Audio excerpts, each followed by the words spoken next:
Okay, so it's officially 7:02, so I guess we can get started. Welcome everyone to the Lot 25 General Body Meeting. This is our first info session meeting. Just a general overview of what our goals are for the general body, what Lot 25 is about, what we do, and then where the general body comes in. Okay, so if at any time you have any questions, the chat is open. One of the board members should be available to answer while everybody else is presenting. Okay. All right, so our agenda for the night is we're going to do our welcome. I'm going to introduce all of the members of the Lot 25 board. We'll go over our mission statement, the meet the team, what we do at Lot 25, where the general body comes in, and then we'll talk about general body teams, which is something specific to the members of the general body. All right. So here's our mission statement.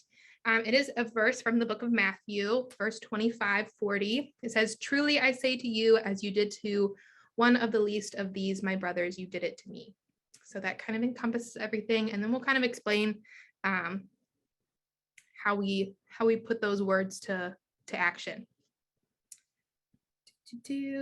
So here's our meet the team slide for the board members who are here and able-bodied. I know we have a couple people who are sick. I'm going to ask you to introduce yourself in order that you come up on the screen. So we'll start with Laura. So you'll go ahead and you'll say your name, what your occupation is. If you're a teacher, include your grade, where you teach. And then I think as a fun fact, we're going to go with your favorite way to eat a potato. It's your favorite way to have a potato on a plate. So Laura, you can go first. Potatoes are my favorite thing. My nickname in high school was Spud. So hi, I'm Laura, and my occupation is professor for OU in the teacher education department.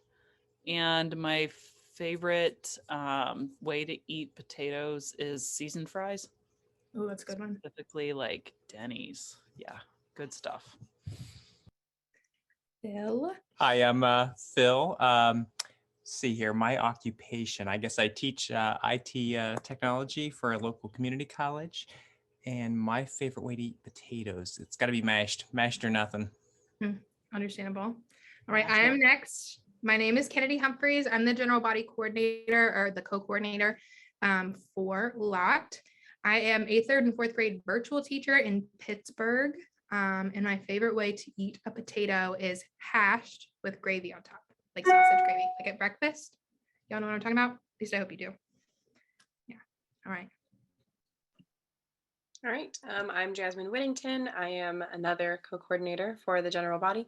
I'm a 2nd grade teacher in Dayton, Ohio. And my favorite, and I know Phil will relate to this, it's specifically Bob Evans mashed potatoes, the original that come in the blue and white container. Those are the best. And it gets kind of tricky when you get the single serve because it doesn't cook as well, in my opinion. So Phil, you can let me know how you feel about that later, the single serve part. Our second slide, Katie, you're up first, girl. All right, I think I have to give my potato input first because I have to wholeheartedly agree with Jasmine and Philip. And the single size, that's a joke. That's like meant for a toddler. Anyways, my name is Katie McMahon. I am the secretary. I teach 3rd grade for Loveland City Schools in Cincinnati, Ohio. My name's Carly Cambert. I am an infant teacher at the Child Development Center through Ohio University. My favorite form of potato would have to be, I guess I'll sound like an Athens townie when I say this, the Cajun fries from Larry's Doghouse. Amazing every time. And also, I think we were supposed to share this, but no one else did. But how many times we've been to Belize? Oh yeah, I did text everybody that. I'm sorry, I forgot. Oops. Well, I've been twice, so. Love it. Love it. I've been 3 times going on 4. I think I've been 4. Kennedy, you've totally been the longest, I think, because you went with me in 2017, and then I took a year off, and then you still. Yep, incredible. I did go 4 times, I believe, but as a guest. I don't think Al is here. JC is dying of illness. So Rachel, you're up, girl.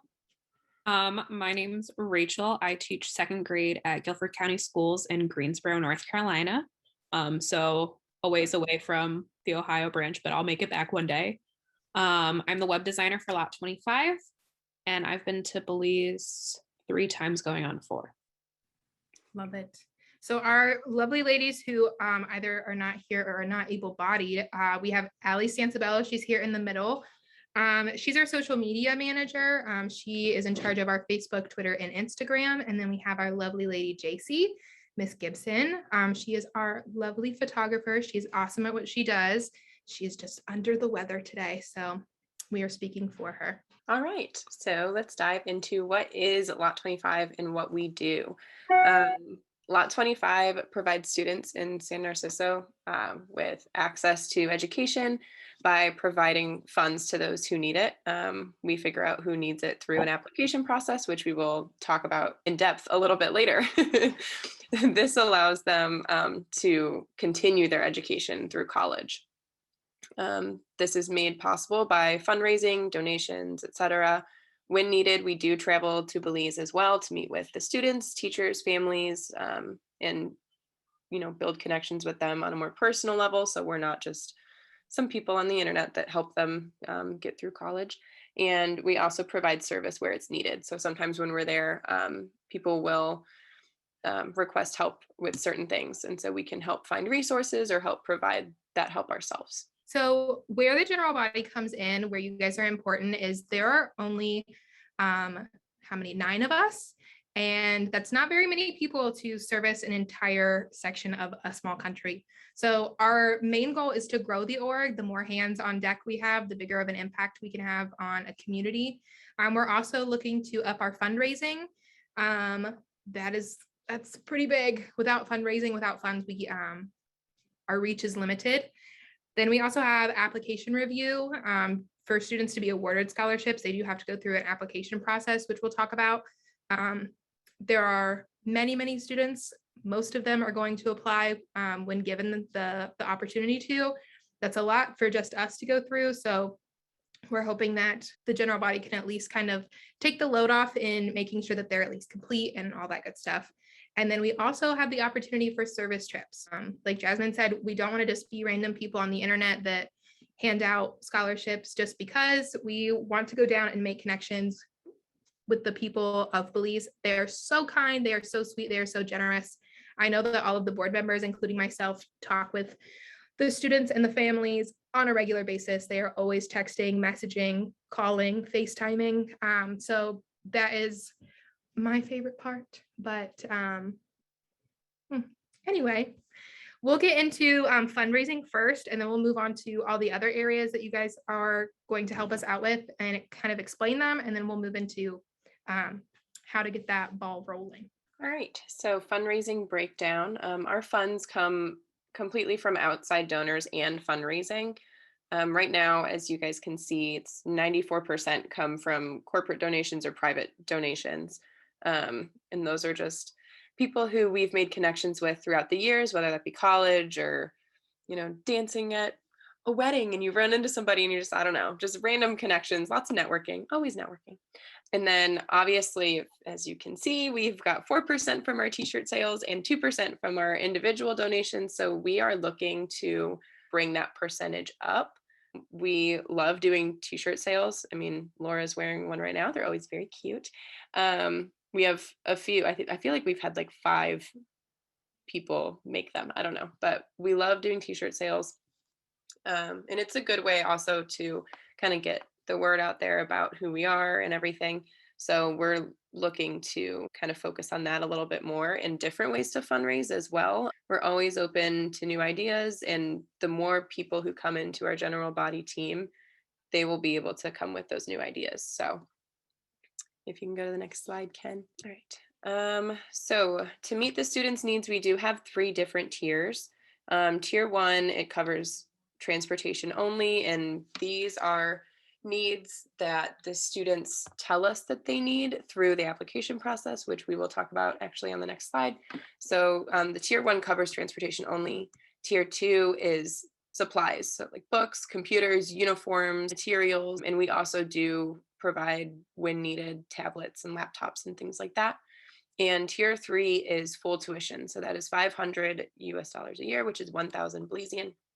Students qualify for which tier based on the information that they provide in their application. Okay, so this is a little preview of what the application looks like. So what happens is the student will fill out the application. It's compiled of their email, their personal information, where they live, what school they would like to go to, what standard they're in, grades, and then 4 essay questions. Once it's filled out, it's usually reviewed by us for completedness to make sure that all of the answers are filled out. We have all of their information, and then it moves on to being reviewed by the board. So each of the board members will look at the application, read the responses, and kind of make notes on it. And then once we have our meeting, each one is presented, we go through it, and we decide what tier they would be. If they qualify for that tier 3, then we look at other criteria to see if they're going to be funded through our group organization or through a sponsor program, which we also have. And then we distribute those scholarships. So there's a pretty long process. Our goal is always to have it out a couple weeks before they are starting college, or college is our equivalent of high school. They call it college, but that is always our goal. So the application process is really long, and we want to make sure that we're being thorough. So our goal is to kind of smooth that process out so it takes a little bit less time on our part. All right, so student profiles are made for applicants who do not meet criteria to be awarded scholarships from the organization's scholarship fund. That's nothing against like those specific students. It's just most likely going to be more applicants apply than we have funds to help. So this is where their profile comes in. We have Miss Nady. A lot of us know her. We love her. This is just kind of a mock profile that Kennedy wrote up. So it will contain information about each student. It keeps it short and sweet to maintain attention. It will include important information like name, age, interest, family dynamic, the need level, so kind of what we would call like a tier, and then any special characteristics to help them stand out, anything that would make a donor kind of relate to them, and then they would sponsor them. So we create a profile for the student to be viewed by the donors, and then they choose someone they feel connected to, and sometimes even personally. I know a lot of us have been to Belize and have made those personal connections with students, and we want to help them continue their education or help them with supplies and things like that. And that's a perfect way for us to continue that, is to sponsor them and be a donor of them. So yeah. All right, so the next part is the service trip. So this is what most people are excited about. I can't lie, me included. But our goal whenever we go down to Belize is to hit the ground running. You want to go in with a plan of community outreach. We're interviewing students, we're helping them fill out applications, we're doing home visits, we're talking with teachers. We are really in the school, and we are there all day working to gather as much information as we can to take back and kind of sort through and discuss as a group to help us improve not only the organization, but our next service trip, our application process, the whole 9. That is the goal of the trips. So the way that it would work for the general body is once we get there, you'd be working in like a task-oriented group that might change day to day, but say there's a group of people who are going and interviewing students for their profiles. There's a group of people who are working with students, helping them fill out applications. Maybe some people are interviewing teachers for their input, but we would all be working in groups to kind of divide and conquer all the things that we need to get done. Like us Lot 25 boards, you are responsible for the cost of travel. As somebody who's been roughly 4 times, it's usually anywhere from $1,000 to $2,000 for a 7-day trip. That fluctuates based on how much you're going to pay for your airfare. Right now, flights are super cheap. I don't know how that will be when we do our first general body trip, but you really can make it as affordable as you're willing to. We double up on beds. We go to the one mall, their Walmart, and get snacks. We eat at the school. So even if that is out of your price range, you are more than welcome to fundraise for your own trip. The only thing that we ask is that you note that it is not affiliated with the Lot 25 fundraising. So whenever we fundraise, we'll always note in the description or on the form or somewhere in wherever it is posted that it's specifically for Lot 25. Student scholarships, it's not for anything that is going to go to us or benefit us. We always note that in the post. So whenever you fundraise, if you are fundraising for your trip specifically, we just ask that you not say, oh, I'm fundraising for my Lot 25 trip. That's fine if you would like to do that, just don't put our name on there so people don't get confused with what we're actually fundraising. We'll take away from the money that goes to the kid. They might not be as willing to donate later on if they see that maybe they think that some of that money is going to your plane ticket. Okay, so here are the teams. Now, this is a rough idea, so don't hate me if you don't like the team ideas. Team number 1 would be application review. Those would be the people who would take in those applications and make sure that they're totally completed. That way they can move to board members to be looked at for the meat that is in there, their responses, their need level, so that we can vote on them for disbursement of funds. The second part would be fundraising. Now, those members of the fundraising team who would say specifically that they wanted to be in fundraising would be responsible for coming up with fundraising ideas. Now, we do expect everybody in the board and the general body to participate in some capacity for fundraising. Again, the more hands that we have, the farther our reach, especially with fundraising. That's the biggest part. So on the fundraising team, you're just doing the ideas, and then you'll present those to the board for approval, just to make sure that they work logistically, that we're able to actually fill those orders if we're selling something, and to make sure that if it's an event that possibly a board member be present or at least be in the coordinating process. The last team that I have are building student profiles. So you could use the information that we would have in the application, as well as interviews with students, which could be done during a service trip or via the phone, email, Zoom, however you would like to do them. That way we can get their profile on the website as quickly as possible so they can find a sponsor. But those are the 3 ideas that I have.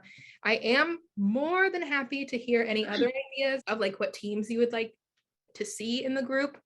I am going to send out a Google form in the chat, or Jasmine will, and it will have those 3 teams that I talked about, and you'll just indicate which one that you would like as your first choice, second, and third. And then there's a couple other questions. It does ask for your email, so I can contact you if needed. So I will set a 3-minute timer so that we can fill that out. No rush. I just wanted to make sure that you had enough time to do it and ask any questions. It is in the chat. If you want to go ahead and open it up, I'll set this timer and then we'll reconvene in about 3 minutes. All right, so it's been about 3 minutes. If you are not done with that form, no harm, no foul, no brush. Fill it out at your own leisure. I think that is it for teams. Did anybody have any questions about the teams or want me to go back and talk about what each of them meant again? Or are we good?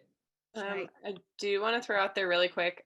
Kennedy did send it to me to proofread, and I missed something on all of the options. It says for option 3, it says it 3 times, like option 3. Option 3 should say student profiles. So I missed that. No worries.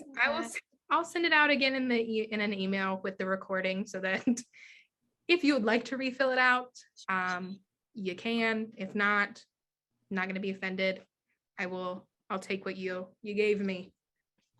So our last little bit of time we've dedicated to any questions you might have about anything that we have covered, anything that I didn't include or Jasmine didn't include that you were hoping we would have covered. You can definitely unmute or shoot it in the chat. We are happy to answer. Well, if nobody else would like to share, the chat is still open, but I will put mine, Jasmine, and Laura's contact info for general body inquiries. If you have questions, let us know. I will send out general body announcements, and I'm sure Jasmine will too, personal account. So maybe check your spam. But yeah, that's my email, Jasmine's, Laura's. I'm also out a phone number, or if you have me on literally anything, reach out.